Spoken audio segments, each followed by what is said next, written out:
আসসালামু আলাইকুম ভিউয়ার্স। বাংলাদেশে তীব্র তাপদাহের পর আজ রাজধানী ঢাকা সহ সিলেট ও পার্বত্য চট্টগ্রামে হয়েছে মুষলধারে বৃষ্টি। আর ঢাকার তাপমাত্রা নেমে এসেছে 26 ডিগ্রি সেলসিয়াসে।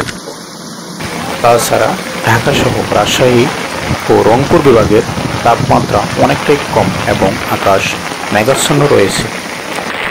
আবহাওয়া অধিদপ্তর বলেছে সারা দেশে বৃষ্টির সম্ভাবনা রয়েছে, সাথে ঝোড়ো হাওয়া বয়ে যেতে পারে।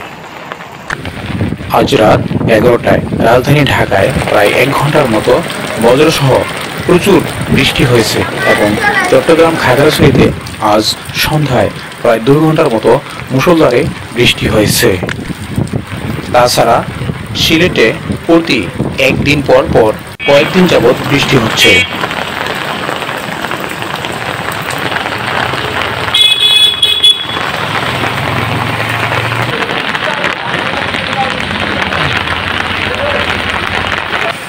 বরিশালেও বৃষ্টি হয়েছে।